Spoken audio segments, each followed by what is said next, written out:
La rencontre du rocher du Trisac. Dans ce cas-ci, est-ce que c'est criminel? Pas en tout.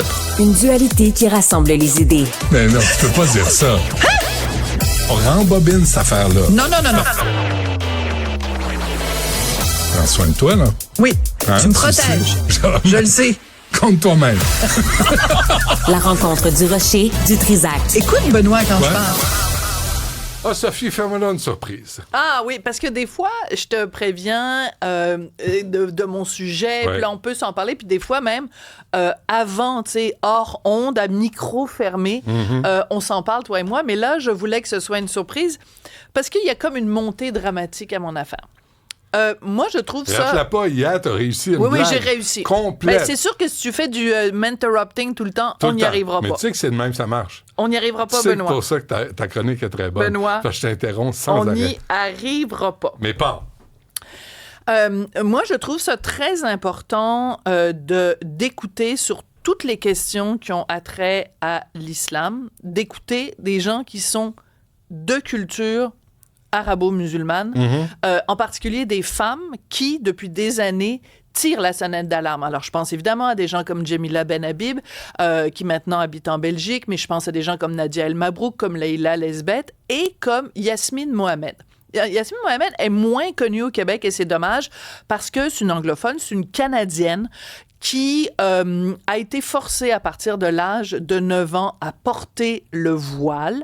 Elle avait un beau-père extrêmement rigoriste, extrémiste, radical. Bref, elle a à un moment donné décidé de quitter la religion musulmane qui de toute façon lui avait été imposée. C'est une femme extrêmement courageuse. Je ne rentrerai pas dans tous les détails. Elle a écrit un livre extrêmement important qui s'intitule « Lever le voile ». Comment les progressistes occidentaux favorisent l'islam radical.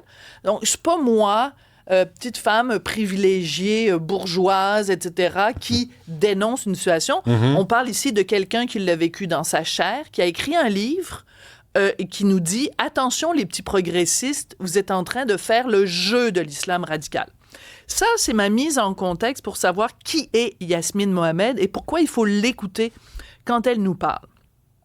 Hier, Yasmine Mohamed, sur son compte, s'est adressée à ses multiples suiveux sur Twitter en leur disant « Je vous conseille d'écrire à l'ombudsman de la CBC pour exprimer votre dégoût au fait que l'argent des contribuables sert à financer de l'endoctrinement religieux. Ils essayent tellement fort de dépeindre l'islam comme une foi à laquelle il fait bon se convertir. Mais je vous pose la question, qu'est-ce qui arrive à ceux qui changent d'avis? Qu'est-ce qui arrive, autrement dit, à ceux qui sont des apostats de l'islam? Alors, je me suis dit, de quoi elle parle, Yasmine Mohamed? Pourquoi elle parle de CBC qui fait de l'endoctrinement, en tout cas qui favorise, qui finance de l'endoctrinement religieux? Alors, c'est un documentaire qui est diffusé sur le site de la CBC qui s'intitule « So You Want to be a Muslim ». Et on suit 5 personnes en Amérique du Nord qui ont décidé de se convertir à l'islam. Pas un petit islam modéré, anodin. On va écouter un petit extrait de la bande-annonce, puis après, je vais te montrer des photos extraites de ce documentaire. OK.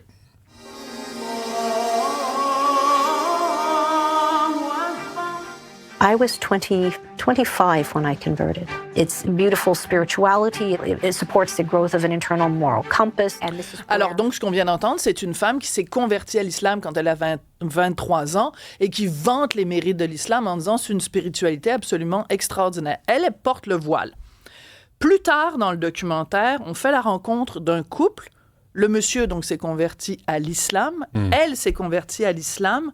Et voici à quoi elle ressemble. Donc, on va montrer l'image.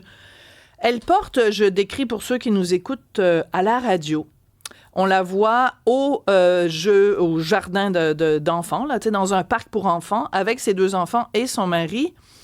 Elle porte le vêtement le plus obscurantiste de l'islam. C'est-à-dire, c'est pas un petit hijab.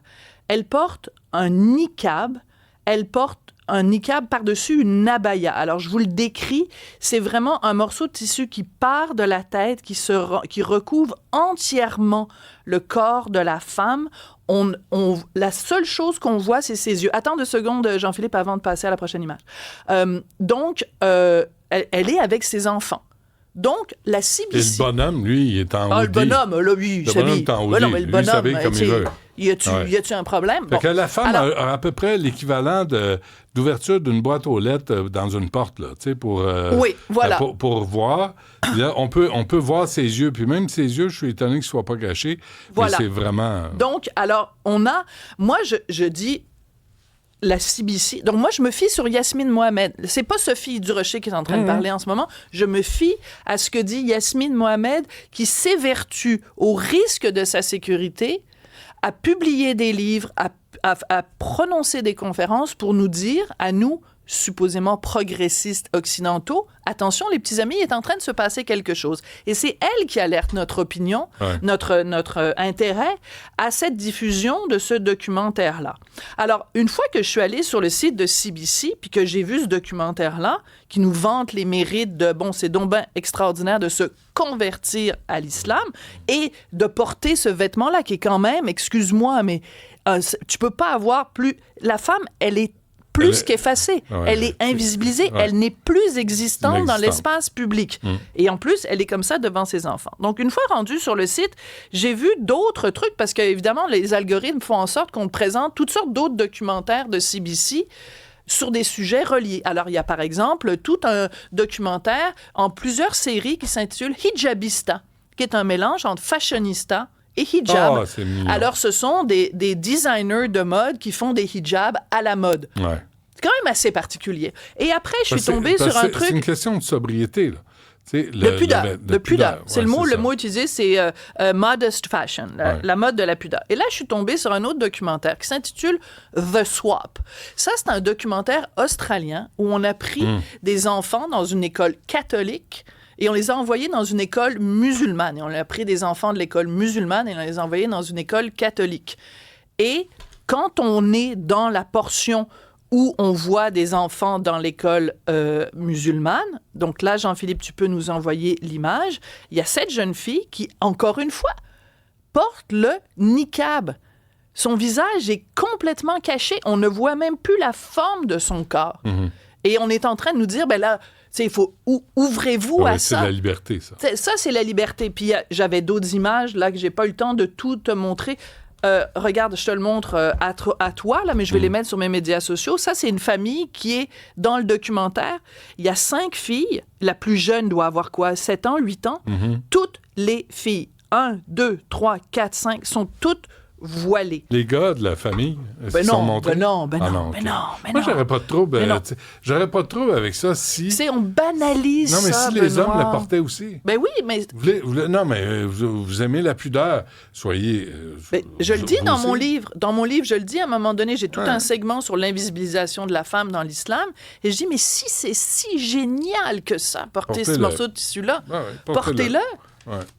Sympathique. Alors donc, la CBC, encore une fois, c'est pas moi qui dis ça. Envoie ça à Pierre Poilievre, voir ce qu'il va dire. Pierre Poilievre. Ouais. Ben, en tout cas, Yasmine Mohamed, c'est quelqu'un de crédible. Si on écoute les voix de cette communauté-là, ben, il faut écouter toutes les voix de la communauté, pas celles qu'on a envie d'entendre. Il faut écouter la voix de Yasmine Mohamed qui, elle, est profondément choquée de cette banalisation-là.